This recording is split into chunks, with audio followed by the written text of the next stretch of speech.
Subscribe करंतु एबे हम चैनल को और प्रेस करंतु बेल आइकन को जहा द्वारा लेटेस्ट वीडियो रो नोटिफिकेशन आपण माननकु सर्वप्रथम मिल जिवो। नमस्कार बंधुगण आपण माननकु आम यूट्यूब चैनल को स्वागत।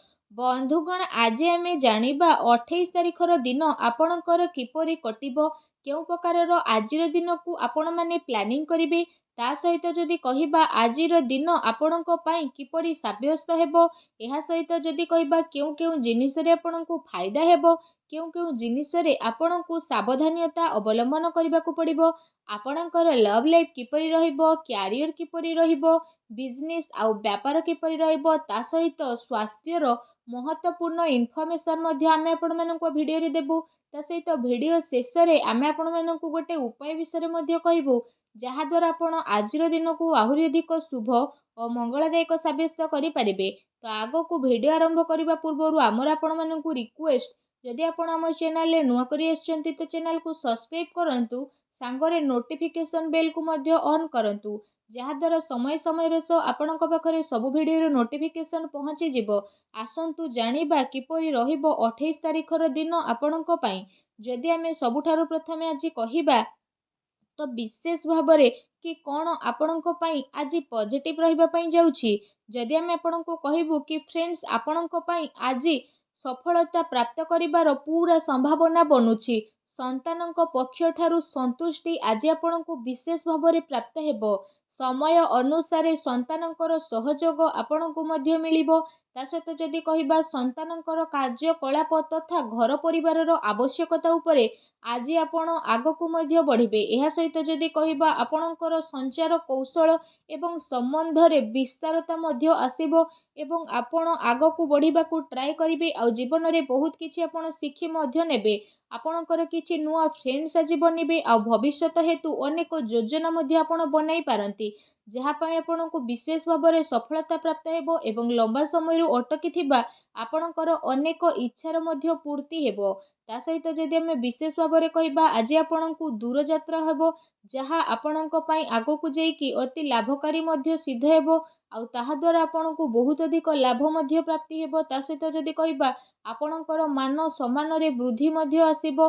मल्टीनेशनल कंपनी रे कार्य करुथुवा व्यक्ति विशेषଙ୍କ पई आजिर दिन बहुत ही भल दिन रहिबो। आपणकर अनेक महत्व आकांक्षा आज पूर्ण हेबार विशेष भाबरे संभावना रहिछि, जहा द्वारा आपणक मन प्रसन्न मध्य रहिबो। पढ़ा लिखा संबंधित आज आपणको भल सफलता मध्य प्राप्त हेबो। भूमि भवन वाहनर आज आपणक पई विशेष भाबरे जोग बनुछि। निजर दिनचर्या को आपण बहुत भल भाबरे नेबे। ता सहित आज आपण अन्य ऊपर विश्वास करिवे। राजनीतिक लाभ प्राप्ति दृष्टि मध्य स्थिति आज आपणक पई काफी अनुकूल भर रहिबो। ता सहित जदि कहिबा संतानकर प्रति आपणकर व्यवहार मध्य बहुत ही भल रहिबो। संतानक प्रगति द्वारा आपण काफी संतुष्टि अर्जन करिवे। विद्यार्थी को तांको प्रेरणा रे आज सफलता प्राप्त हेबो एवं जो दिन पाई आपण परिश्रम करथिले से परिश्रमर सफलता मिलिबो। ता सहित आपण आपणकर ज्ञान को बढ़ेबा एवं लोकंक द्वारा निजर विचार बांटिबारे खुशी नजर आसीबे।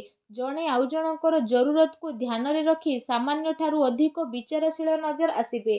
परिजनक ठारू साहाय्य पाइबा आपणकर इच्छा आपणको सहयोग प्राप्ति करिबा पई प्रेरित करिवो। ता सहित मित्र भाई बंधु इत्यादि सहित बहुत भल संबंध मध्य आपणकर होई पारे, जेउथि पई काम कार्य सहित घर परिवार रे मध्य जणे आउ जनक प्रति काफी भल संभावना मध्य उत्पन्न हेबो, जहा पई आपणकर मन मध्य बहुत ही प्रसन्न रहिबो।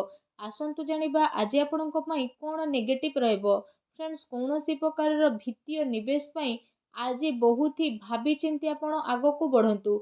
जदि कौनसी क्षेत्र रे विशेष भावरे आपणकू सुलझा मिलू नाही तो आपण कार्य जदि करिवे तो आपणक पई समय बहुत भल रहिबो। एहा सहित आजिर दिन आपणक पई कौनसी अजଣା चिंतीपूर्ण स्थिति उत्पन्न कहि पारे, तेणु टिके सावधान मध्य आपण रुहंतु। एहा सहित आपणको आपणको कार्य क्षेत्र रे टिके ध्यान देबार विशेष आवश्यकता रहिछि, कारण आपणक विरोध रे आज कौनसी षड्यंत्र होई पारे अथवा आपणक विरोध रे किए कौनसी चाल मध्य चलाई पारे, जोंथि पई आपणको मान हानि मध्य उठेबाको पड़िबो। निजर कार्य आपण पूरा ईमानदारी सह पूर्ण करंतु।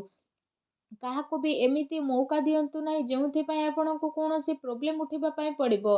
ଅଫିସ୍ ଅଥବା କାର୍ଯ୍ୟାଳୟରେ ନିଜର ସହକର୍ମୀଙ୍କ ଉପରେ ଆଦୌ ଭରସା କରନ୍ତୁ ନାହିଁ।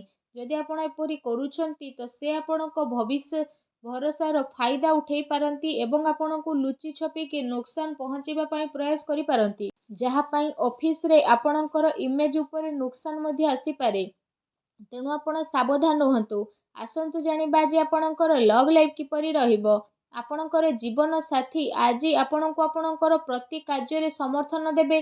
ତା ସହିତ ସମୟ ଆସିବା ଦ୍ୱାରା ଆପଣଙ୍କର ସହଯୋଗ ମଧ୍ୟ ଅବଶ୍ୟ କରିବେ। ଏହାର ପରିଣାମ ସ୍ୱରୂପ ଆପଣଙ୍କର ବୈବାହିକ ଜୀବନ କାଫି ଭଲ ମଧ୍ୟ ରହିବ। ଜୀବନ ସାଥୀଙ୍କ ସହ ମଧୁର ସମ୍ବନ୍ଧ ହେବାର ପୁରା ଯୋଗ ମଧ୍ୟ ବନୁଛି ତଥା ଆବଶ୍ୟକତା ଅନୁସାରେ ସବୁ ଜାଗାରେ ଜୀବନ ସାଥୀଙ୍କର ସହଯୋଗ ଆପଣଙ୍କୁ ପ୍ରାପ୍ତ ହେବ। ସେଥିପାଇଁ ଜୀବନ ସାଥୀଙ୍କ ସହ ମଧୁର ସମ୍ବନ୍ଧ ବନେଇକି ରଖିବା ଆପଣଙ୍କ ପାଇଁ ବହୁତ ହି ଭଲ ରହିବ। ଏହା ସହିତ ଆପଣଙ୍କୁ ଏ କଥାର ଧ୍ୟାନ ମଧ୍ୟ ରଖିବାର ଅଛି କି ପ୍ରେମ ଏବଂ ସମ୍ପର୍କ ଆପଣାପଣ ଏସବୁରୁ ଆପଣ ଭଲ ଭାବରେ ଚଲାନ୍ତୁ। କୌଣସି ନା କୌଣସି ସମ୍ପର୍କରେ ସ୍ଥିତି ଆପଣଙ୍କର ବଦଳିପାରେ ଏବଂ ପ୍ରତିଟି ସ୍ଥିତିରେ ଆପଣ ଆଗକୁ ବଢ଼ିବା ପାଇଁ ଟ୍ରାଏ କରନ୍ତୁ। ଏ ଦିନ ଆପଣଙ୍କ ପ୍ରେମ ଜୀବନ ପାଇଁ ବହୁତ ହି ଭଲ ଦିନ ରହିବାକୁ ଯାଉଛି। ତା ସହିତ ଏ ଦିନର ଆପଣଙ୍କୁ ଅବଶ୍ୟ ହିଁ ଲାଭ ଉଠାଇବାର ଆବଶ୍ୟକତା ରହିଛି। ଆସନ୍ତୁ ଜାଣିବା ଆଜି ଆପଣଙ୍କର ବ୍ୟବସାୟ କ୍ୟାରିୟର କିପରି ରହିବ। ଆଜିର ଦିନ ଆପଣଙ୍କ ପାଇଁ ବହୁତ ହି ଶୁଭ ଫଳଦାୟୀ ରହିବ।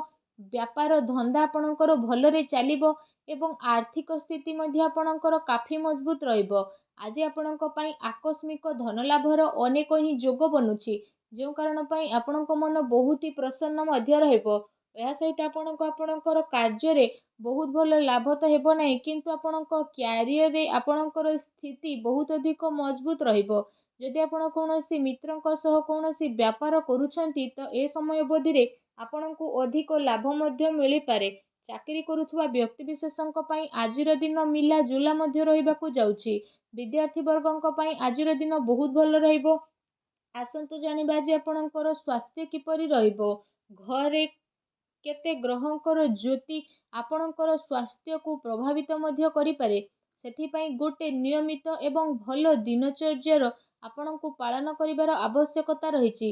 ଏଥିପାଇଁ ଆପଣ ଆପଣଙ୍କ ଖାଦ୍ୟପାନ ଉପରେ ଧ୍ୟାନ ରଖନ୍ତୁ। ସ୍ୱାସ୍ଥ୍ୟକୁ ଆହୁରି ଅଧିକ ଭଲ ରଖିବା ପାଇଁ ଆପଣ ପ୍ରତ୍ୟେକ ଦିନ ଯୋଗ କରନ୍ତୁ, ବ୍ୟାୟାମ କରନ୍ତୁ ଏବଂ ସୁସ୍ଥ ରୁହନ୍ତୁ। ଆସନ୍ତୁ ଜାଣିବା ଆଜି ଆପଣଙ୍କ ପାଇଁ କ'ଣ ବିଶେଷ ଉପାୟ ରହିଛି। ଆଜି ଆପଣ ମା ଲକ୍ଷ୍ମୀଙ୍କର ପୂଜା ଆରାଧନା କରନ୍ତୁ। ତା ସହିତ ଘରୁ ଯେତେବେଳେ ବାହାରକୁ ଦୂରଯାତ୍ରା କରୁଛନ୍ତି ମଥାରେ ଚନ୍ଦନର ଟୀକା କିମ୍ବା କେଶର ଟୀକାକୁ ଲଗାନ୍ତୁ। ତା ସହିତ ଗରିବ ପିଲାଙ୍କୁ କିଛି ନା କିଛି ଦାନ କରନ୍ତୁ। ଦେଖିବେ ଆପଣଙ୍କର ସବୁ ନକାରାତ୍ମକ ଶକ୍ତିର ବିନାଶ ହେବ ଆଉ ଆପଣଙ୍କୁ ଶୁଭ ଫଳ ନିହାତି ଭାବରେ ପ୍ରାପ୍ତ ହେବ।